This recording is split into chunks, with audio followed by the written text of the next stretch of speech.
on est dans avec les pays du Sud, sur les aspects de maladies infectieuses, avec des choses immédiates. On est avec aussi des choses qui intéressent les gens du Nord, puisque les maladies infectieuses n'ont pas de frontières, et beaucoup de maladies infectieuses émergentes reviennent ensuite vers le Nord. Donc c'est aussi une sensibilisation des populations du Nord, et donc en termes de visibilité, c'est quelque chose qui est important. Et pourtant, on le sait tous, l'enjeu en effet à 10-15 ans, ça va être dans les non-communicable diseases, et c'est comment, à partir de tout ce qui a été engrangé autour des maladies infectieuses, et en particulier du VIH-Sida, comment le transfert de savoir-faire, le transfert de partenariat peut-il se faire dans un contexte un peu de ce mot un peu compliqué de Global Health. Alors, les enjeux du partenariat, on vient d'en parler, je passe rapidement là-dessus, ils sont d'ordre plutôt philanthropique, scientifique et géostratégique et politique. Bon, moi, c'est un point sur lequel j'insiste assez, parce que probablement je suis directeur d'une agence de recherche, mais je trouve que l'enjeu, on pourra en discuter en fin d'après-midi, que l'enjeu de la recherche en biologie santé avec le Sud, c'est aussi un outil politique pour la France. Il y a un partenariat qui est très important, il y a un savoir-faire, il y a tout un passé, il y a un futur qui est devant nous. Et j'ai toujours trouvé que en particulier au niveau du ministère des Affaires étrangères, cette visibilité autour de ce qu'il y avait, et je sais qu'il y a des gens dans la salle, donc je prends mes risques, n'était pas suffisamment forte par rapport à d'autres thématiques. Alors que les anglo-saxons, et en particulier aux USA, mais aussi en Angleterre, ont cette vraie vision de penser que c'est un outil géostratégique. Alors, ça pour vous dire que, bien que pensant que les non-communicable diseases sont un élément important, actuellement, les problèmes des maladies infectieuses restent un problème majeur pour les pays du Sud en termes de mortalité. Avec toute une série les 3 grandes pandémies, mais aussi une série d'autres points qui vous sont donnés là. Et puis, on a ce problème des maladies infectieuses émergentes qui intéresse bien sûr le Sud, qui intéresse le Nord, avec les crises sanitaires qui sont derrière. Beaucoup de choses, quand même, viennent du Sud. En tout cas, la surveillance de ça autour du Sud est fondamentale. Et là, on joint des questions, alors, à la fois de recherche opérationnelle et de recherche fondamentale, sur lesquelles le Nord a besoin du Sud, parce que c'est au Sud où un certain nombre de choses vont démarrer. Donc, en termes de recherche, et je reviens au mot recherche, on a besoin aussi d'avoir un certain nombre de questionnements, de prélèvements qui peuvent être faits et de partenariats qui se mettent en place sur certains laboratoires.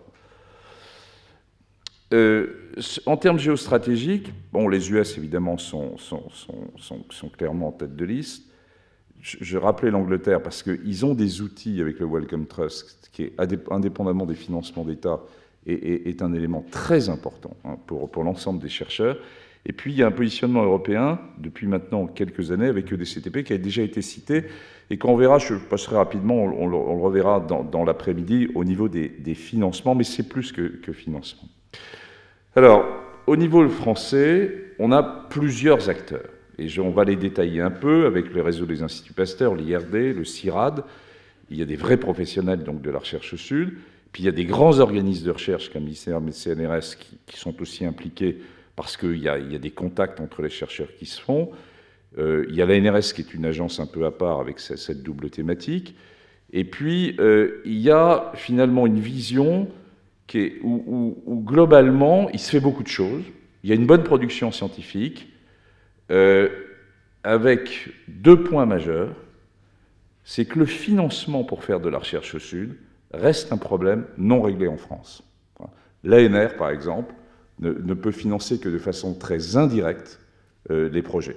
Il y a les financements institutionnels, les financements de chercheurs sont présents, les financements des structures sont présents, mais la thématique de financement de projets hors la NRS, bien sûr, est quelque chose qui n'est pas résolu et qui... Bon, je ne sais pas où on va avec la NR sur ce point-là, on a eu de nombreuses discussions avec eux, et il reste le problème d'un financeur. Alors, on en discutera après. Donc, il y a un certain nombre de forces et de faiblesses autour des aspects de la recherche académique en France. Bon. Et c'est là-dessus, autour de cette réflexion, et avec la création d'Avisan, qui avait comme objectif d'être cette grande ombrelle regroupant l'ensemble des acteurs dans la recherche, qu'il s'est mis un certain nombre de groupes de travail. Parmi ces groupes de travail, il y a Avisan Sud, et je parle devant Thierry, où j'ai porté ça, parce qu'on m'appelle Monsieur Sud, même parmi mes collègues directeurs d'ITMO. Je les agace un peu de temps en temps, mais c'est parce que j'y crois vraiment, et qu'il y a autour de ça une vraie réflexion à finir de porter entre les grands organismes de recherche. Alors, il y a d'autres acteurs qui existent. Il y a bien sûr les services de santé des armées, il y a la Fondation Merlius, j'en dirai un petit mot, et puis les universités et les hôpitaux. Alors, sur les universités, j'ai bien entendu ce que disait notre collègue du Sud, et je comprends. Cette relation université-université est quelque chose d'extrêmement cohérent avec la formation. Beaucoup d'entre nous sommes des universitaires. Et pourtant, sur le partenariat avec le Sud, je suis un peu en retrait sur les universités, parce qu'elles ne sont pas encore matures là-dessus. Déjà, on est en train de leur confier, dans une certaine mesure, de leur transférer une certaine partie de l'organisation de la recherche en France, déjà pour le Nord. Et ensuite, sur le Sud, bon, bien sûr, il y a énormément de visites. Le Vietnam, par exemple, je crois, c'est là où il y a le plus de profs de médecine qui vont faire des cours depuis des années et des années. Bon. Et inversement, et on l'a bien vu avec Françoise, depuis 10 ans, nous, on a vu la partie francophone du Vietnam qui était en train de se couper complètement, et puis je n'ai pas vu de projet, de vrais gros projets en dehors de certains domaines de maladies infectieuses avec l'IRD ou avec l'agence. C'est-à-dire que ce partenariat très fort n'a pas abouti finalement à une structuration de la recherche. Le MEE est un élément essentiel. C'est un élément essentiel dans cette affaire, et je le dis là surtout pour les chercheurs qui ne sont pas habitués à travailler avec le Sud. Il y a une direction de la recherche, enfin une partie avec une direction qui s'occupe de la recherche au MEE. C'est un de leurs points très importants, et il faut en tenir compte. On n'est pas là uniquement, il n'y a pas plus autonome qu'un chercheur, il n'y a pas plus autonome à mes yeux qu'un chercheur français. Bon, eh bien non, quand on commence à travailler avec le Sud, il y a quand même une visibilité et il y a une vision de ce que pense la France, et en particulier son ministère des Affaires étrangères et de la coopération. Il y a un certain nombre de pays qui sont définis comme étant des objectifs prioritaires, il faut les connaître, et il faut savoir aussi que quand on va commencer à s'installer dans un partenariat avec les pays, il existe des ambassades de France sur lesquelles il y a des SCAC, avec des structures qui sont là pour justement ce type de coopération, et qu'il est important, essentiel, de prendre contact avec eux quand on veut commencer à monter un projet, de signaler, de ne pas être uniquement un franc-tireur, et que ça doit s'inscrire dans une vision un peu plus globale. C'est vrai, pas pour faire plaisir au MEE, mais c'est vrai aussi pour nos partenaires du Sud. Sinon, ils vont voir arriver successivement les directeurs de différents organismes à 15 jours d'intervalle ou à 1 mois d'intervalle, et la Maison France, du coup, ne va pas être bien représentée. Et qui est le plus grand ou petit dénominateur commun? Eh bien, c'est forcément cette position des SCAC, et en particulier de ces directeurs d'interrégionaux qui permettent d'avoir une vision plus globale. Donc j'insiste vraiment là-dessus. On pourra en reparler lors du débat là aussi de cet après-midi, mais c'est un élément clé sur lequel on ne peut pas s'installer, je dirais, dans un partenariat fort avec le Sud, sans s'appuyer aussi sur le ministère des Affaires étrangères, et sans, en tout cas, le tenir au courant de ce qui est en train de se mettre en place.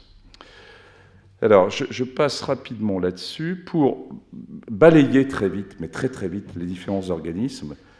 L'INSERM, qui n'est pas le plus impliqué dans la recherche au Sud, qui a ce continuum dans la recherche allant du très fondamental au translationnel et plus à des aspects cliniques, dont vous avez les grandes figures, les grands budgets qui figurent là, avec le nombre de chercheurs, les différents thèmes, le nombre de publications, etc.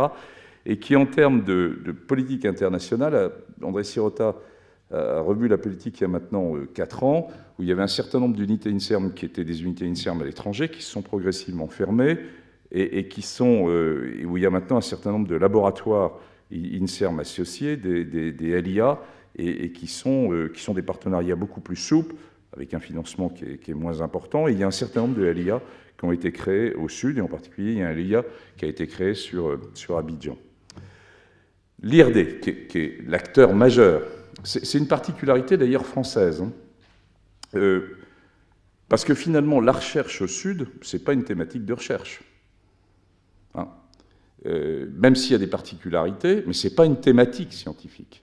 Les États-Unis, par exemple, au niveau du NIH, il n'y a pas un institut de la recherche au sud. Il y a des instituts thématiques, et dans chacun des instituts thématiques, il y a ce qui se fait aux US et puis ce qui se fait avec le reste du monde. Hein. Et là, nous avons, un institut de recherche et développement qui est l'IRD, et qui, lui, est très multidisciplinaire. Donc c'est cette approche, et allant de l'aspect de biologie santé dont on parle aujourd'hui, mais avec des aspects, bien sûr, tout à fait différents de la biologie santé. Vous avez son budget, le nombre d'agents, le nombre d'unités de recherche. Il y a eu un effort considérable de l'IRD au cours des dernières années en termes de qualité scientifique, et avec un nombre de publications de très haut niveau qui sont maintenant dans l'agenda. Et puis un partenariat, une visibilité en particulier avec le Sud, mais pas seulement, avec l'Afrique, mais pas seulement l'Afrique. L'IRD est très présent, par exemple, en Amérique du Sud, pas spécialement sur la biologie santé, mais dans d'autres grandes thématiques. Et avec un département santé, dont le responsable doit être dans la salle, d'ailleurs, que j'ai aperçu tout à l'heure. Donc je parle un peu sur son contrôle. Alors voilà les grandes thématiques. Ça représente un 25%, je crois, à peu près, de l'activité de l'IRD. Bon, le chiffre est probablement un peu faux, mais il est aussi probablement un peu juste, avec un certain nombre d'unités de recherche. La particularité qui a été faite au niveau de l'IRD depuis quelques années est que ce sont des unités de recherche qui sont situées plutôt au nord, avec des partenariats avec le Sud et avec des chercheurs de l'IRD qui vont passer des périodes sur une durée de type intermédiaire avec le Sud. Il reste, je crois, une ou deux unités vraiment sud-sud, qui existent. Et puis, ces unités de recherche sont avec de grosses unités assez pluridisciplinaires de partenariat avec le Sud. Alors, vous les avez là, d'ailleurs. Hein, elles sont dans le domaine de la santé, vous voyez, avec les maladies infectieuses, mais pas seulement les maladies infectieuses, hein, qui existent, et avec d'autres aspects, en particulier autour de la nutrition. Et puis, ensuite, ce sont toutes des universités maintenant, enfin pas toutes, mais pour la majorité, qui sont des unités mixtes, IRD et université. Pasteur, Françoise en a dit un mot tout à l'heure. Il y a un partenariat scientifique qui est ancien. Voilà le réseau des instituts Pasteur. Il y a 32 instituts sur tous les continents, en Afrique, en Amérique centrale plutôt d'ailleurs, et beaucoup en Asie. La carte est assez significative à cet égard. Et il y a des statuts très différents. Et ça, peut-être certains d'entre vous ne le savent pas. Il y a des prolongements, il y a des établissements qui sont très liés à l'Institut Pasteur de Paris. Hein, c'est Bangui, Madagascar, Cambodge. Et puis, les autres, finalement, sont des instituts Pasteur qui sont devenus des instituts Pasteur nationaux. Hein, avec des dénominations de directeurs, avec des subtilités un peu selon les endroits. Mais globalement, on doit opposer les 3 instituts Pasteur, Bangui, Madagascar, Cambodge, et puis des autres qui ont des particularités, qui sont des instituts nationaux. D'où des liens étroits et pérennes avec les autorités locales. Les grandes thématiques, c'est là aussi, bien sûr, les maladies infectieuses, avec une série d'implications extrêmement fortes. L'Institut Pasteur du Cambodge, quand Françoise vous a présenté l'ensemble du programme Camélia, bien sûr, c'est un programme ANRS, mais on n'aurait pas pu le réaliser si on ne s'était pas appuyé sur l'Institut Pasteur du Cambodge. Alors, il y a une grande hétérogénéité, hein, je peux le dire, me semble-t-il, sur à la fois le positionnement, la qualité et l'avenir un peu de ces instituts Pasteur, hein, du réseau. C'est un vrai joyau, ces instituts Pasteur du réseau. Le nouveau directeur de l'Institut Pasteur, Christian Bréchot, considère que c'est vraiment totalement essentiel dans sa nouvelle politique. Puis il y a des choses très très différentes entre ceux qui sont impliqués beaucoup dans les pays qui jouent même à certains moments des super laboratoires d'analyse, ou en tout cas en faisant arriver un certain nombre de de nouveaux tests, et puis qui ensuite passent la main et transfèrent, et c'est leur rôle de transfert. Puis il y a des choses très high-tech, comme celui de Corée ou celui de Hong Kong. Il y a beaucoup de monde, hein, et il y a un certain nombre de chercheurs, de Pasteur qui sont impliqués. Les choses là aussi vont probablement bouger, puisque Christian Bréchot a décidé que pour tous les jeunes chercheurs qui seraient recrutés à Pasteur, ils seraient maintenant obligés d'aller passer X mois dans les instituts Pasteur de réseau, de façon à recréer le lien entre Pasteur Centre, Pasteur rue du Docteur Roux, et puis les instituts Pasteur du réseau. Bon, l'ANRS, je passe rapidement parce que il faut... Bon, forcément, au cours des 10 dernières années, le VIH pour les pays du Sud a été un élément essentiel, mais on vous en a parlé. Bon, sachez qu'en gros, ça représente notre partenariat avec le Sud autour de 20% de l'activité. On a un certain nombre de sites. Je m'arrête juste sur ce mot.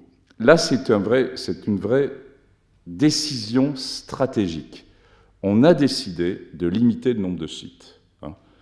Parce qu'on considérait que si on voulait avoir une force active et un vrai partenariat avec les pays du Sud, on ne pouvait pas saupoudrer, hein, et qu'il fallait se mettre et s'implanter, en sachant que ces sites ont des rôles très, très interrégionaux là maintenant, qu'on a agrandi avec l'Afrique du Sud de façon récente, mais que ça a été une vraie volonté de dire on prend cette décision stratégique. Elle est difficile par rapport aux pays où il n'y a pas de site. Elle est difficile parce qu'on nous dit vous n'êtes pas suffisamment implanté dans tel ou tel endroit, mais ce n'est pas parce qu'il y a un ministre qui passe, voir un président de la République et qui dit qu'il va passer dans tel pays, qui va dire mais il faudrait encore avoir un partenariat supplémentaire, qu'on cédera. Non, parce que si on cède, ça veut dire qu'on va éclater et qu'il n'y aura plus de la bonne science et plus de l'interaction qui va se faire. Donc il faut savoir aussi tenir le coup parfois à certains moments. Bon, je passe rapidement là-dessus. Un programme que vous connaissez peut-être moins, parce que vous pensez tous au VIH en pensant à l'ANRS, eh bien non, l'ANRS, c'est aussi les hépatites. Et nous avons un site en Égypte, il y a une épidémie d'hépatite très très particulière, hein, qui est une épidémie iatrogène, il y a maintenant une vingtaine d'années, puis qui n'est plus iatrogène maintenant, mais qui est la poursuite de l'épidémie d'hépatite C. Et donc il y a un partenariat qui se fait là aussi avec l'Institut Pasteur, hein, de Paris, avec Arnaud Fontanet, qui dirige ce site, et qui est là un bon exemple de ce qu'a raconté Françoise. Il y a de la science, du fondamental, c'est associé au programme national égyptien de lutte contre l'hépatite, et ça joue un rôle dans les recommandations ensuite et dans la prise en charge vis-à-vis du gouvernement égyptien. Donc on voyait que le modèle, entre guillemets, qui n'est pas un modèle, mais l'exemple, entre guillemets, de ce qui a été monté sur VIH, il peut être transféré sur hépatite. Et moi, ce que je souhaite, c'est qu'il soit transféré sur des aspects de nutrition, par exemple, hein, sur les 10 ans qui viennent. Ou pourquoi pas que l'INCa aussi, puisque les problèmes de cancer, et de cancer en particulier viro-induit, sont un point stratégique en Afrique, et bien qu'on puisse le faire. Et alors là, les sites, c'est bien, mais vous voyez tous ces points jaunes, là, toutes ces lignes jaunes, ben c'est toutes les interrelations que nous avons sur le travail en réseau. Les sites ne sont qu'un appui pour faire du réseautage, et c'est tous les projets qui sont pilotés par un site et puis qui vont sur un autre. Donc c'est un point important. Le CIRAD.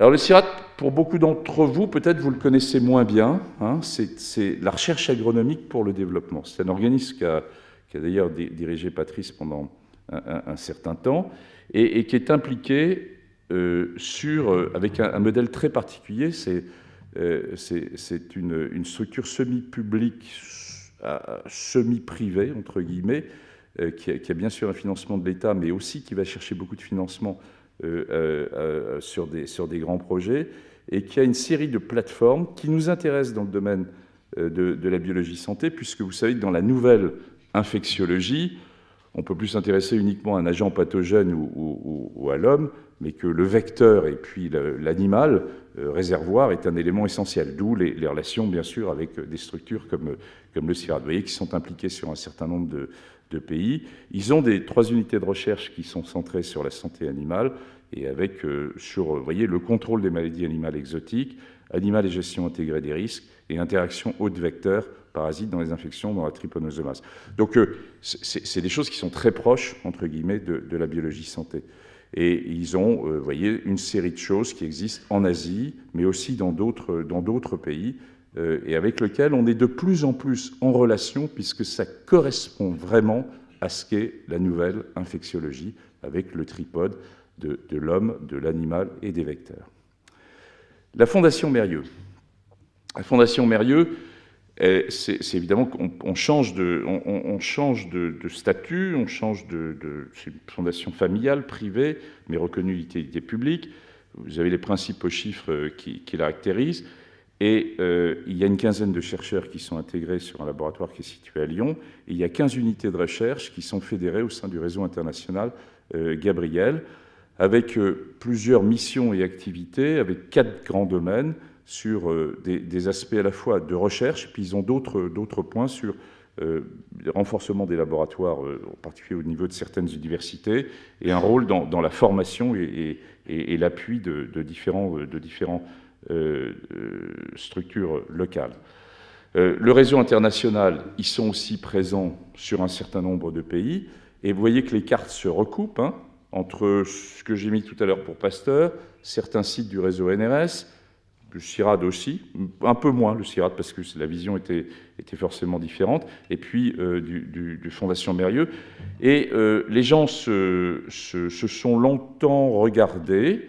Je trouve que les gens se parlent beaucoup plus. En particulier, ça me frappe entre l'ensemble des structures de la Fondation Mérieux, par exemple, et les instituts Pasteur du réseau. Il y a clairement eu des changements au cours des dernières années, et c'est bien, parce que, une fois de plus, on est la Maison France, et on est dans un pays avec des moyens limités. Il faut vraiment interagir en positif. Alors, finalement, avec Avisant Sud, on n'a fait que suivre ce qui avait été monté par André Sirota et Thierry sur la vision de regrouper l'ensemble des acteurs de la recherche dans les sciences de la vie, avec à la fois la coordination, des partenariats, des visions stratégiques et un peu de prospective avec les grands acteurs que vous avez là dans les sciences de la vie. Avec cette division en instituts thématiques, avec les grandes thématiques assez proches finalement de celles qui existent au niveau du NIH, et en particulier donc celle en microbiologie, maladies infectieuses, mais pas seulement. Et on sent bien aussi, par exemple, que pour le partenariat avec le Sud, eh bien, un des points, c'est la santé publique, qui est évidemment. Le cancer est un élément très important. Tout ce qui concerne autour de la nutrition est un élément aussi à moyen terme qui va être très important aussi. Et puis, tout ce qui est technologie pour la santé, parce que derrière tout ça, il y a aussi, quand on a les prélèvements au niveau du Sud, finalement, et qu'on découvre quelque chose, enfin, il y a tous les problèmes de propriété intellectuelle, de développement après de ce qui se fait. Donc, il y a plusieurs instituts qui, à des degrés divers, vont être impliqués. C'est plutôt que la cinétique d'arrivée de ces instituts dans la recherche avec le Sud est évidemment différente. Donc, on a essayé de regrouper ça donc, au sein du groupe Avisant Sud, qui regroupe, vous voyez, tous les organismes dont j'ai parlé là jusqu'à maintenant, et qui sont représentés, et c'est un plus petit dénominateur commun, qui est un groupe virtuel qui se réunit bien sûr, mais qui a pour objectif de coordonner de façon très légère l'ensemble de ces acteurs sur quelques grandes thématiques. Et je remercie beaucoup Bernadette, que vous connaissez tous, Bernadette Murc, d'avoir porté ce projet, parce que sans elle, je n'aurais évidemment pas pu avancer. Vous avez là les grands objectifs qui sont fixés. On se réunit une fois tous les 2 mois à peu près, mais il y a beaucoup de liens, et avec un certain nombre de projets structurants qui ont pu être mis en place. On va en reparler cet après-midi, donc je passe vite, mais sur finalement porter ensemble au niveau des différents organismes quelques grandes thématiques scientifiques. Alors, dans le même temps, parce que c'est vrai que les choses ont pas mal changé en France au cours des 5 dernières années, bon, il y a eu porté par l'IRD une vision de quelque chose qui était moins sur les objectifs scientifiques, mais plus sur les objectifs organisationnels avec l'AIRD, donc qui est évidemment un partenaire important aussi avec nous, Vous savez qu'il y a une réflexion sur l'avenir de l'AIRD dans les semaines qui viennent, donc j'en parlerai pas plus puisqu'on ne sait pas ce qui va être réellement décidé. Mais nous avons travaillé ensemble pendant les 3 dernières années. Alors, donc, voilà les grands thèmes. Hein, et un des points, on s'est dit que finalement, il fallait quand même, enfin, moi je suis assez concret, assez pragmatique, hein, qu'il fallait avoir du business, hein, qu'on ne pouvait pas uniquement réfléchir comme ça, coordonner, mais qu'il fallait aboutir à quelque chose, et à très court terme, pour qu'il y ait un minimum de crédibilité à tout ça. Et donc, un des premiers points, c'est la création d'une plateforme régionale en Asie du Sud-Est, localisée au niveau de l'Institut Pasteur du Cambodge, et qui a été financée par l'ensemble des organismes français. Je crois vraiment que c'est une première sur le Sud, parce que sinon, il y avait chaque organisme pensait avoir son domaine réservé, là encore un peu d'ailleurs, mais se rend compte que là, sur infection et sur maladies émergentes, l'Asie du Sud-Est, tout le monde en convient, est un élément clé, que cette partie du sud de la Chine est un élément encore plus clé, qu'on avait un outil superbe au niveau de l'Institut Pasteur du Cambodge. Et donc là, ce bâtiment, qui sera inauguré donc au mois de mars, a été cofinancé par l'ensemble des partenaires. Ça va être porté par Pasteur, en l'occurrence, mais ça va être un hôtel à projet, un hôtel à équipe, pour l'ensemble des équipes françaises, quel que soit leur organisme, mais aussi pour des équipes étrangères, hein, et aussi pour des équipes américaines, pour des équipes australiennes. Mais ça renforce, entre guillemets, je ne suis pas tellement bâtiment d'habitude, mais là, je trouve qu'il y a une cohérence, parce que c'est situé au bon endroit, au bon moment. Bon, après, il va falloir le faire vivre au niveau scientifique. Ce bâtiment est fait également en partenariat avec le ministère de la Santé cambodgien, hein, qui est impliqué depuis le départ dans l'ensemble de ça. Alors, à partir de là, et derrière, ce bâtiment est aussi un des supports de l'axe encéphalite en Asie du Sud-Est, dont on parlera cet après-midi. Alors, après, il y a une réflexion qui porte au niveau des Visans Sud sur le renforcement des plateformes régionales déjà existantes, d'avoir quelque chose d'avoir une série de grandes plateformes. Donc, on a vu celle de l'Asie.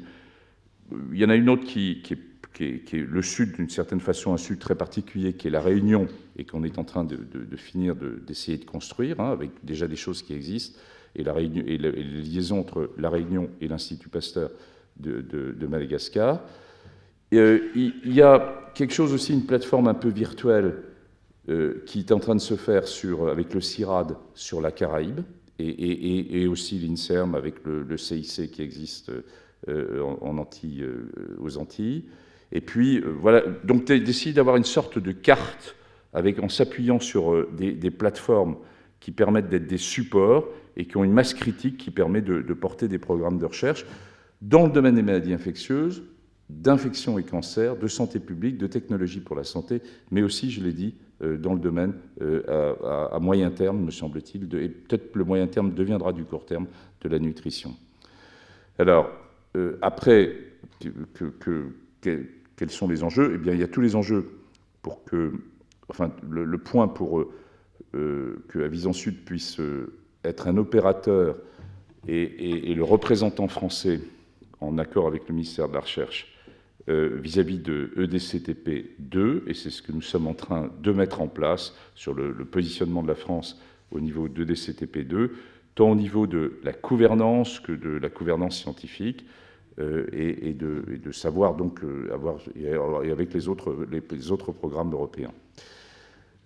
Voilà, donc finalement c'est un peu l'objectif de cette journée, c'est de dire, nous avons en France, sur l'aspect public, et on parlera ensuite des aspects de relations publiques-privées, il y a un network que les gens nous envient.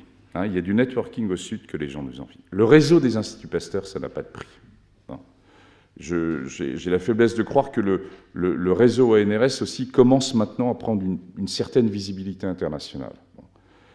L'IRD, c'est quelque chose d'extrêmement précieux, de solide, les partenaires africains. Pour eux, c'est l'IRD, hein, c'est bien clair. Hein. Bon. Donc, il y a une faiblesse, un trou à mes yeux, qui est la place de l'université. Il va falloir qu'elle la prenne, cette place. et en particulier sur les aspects de formation.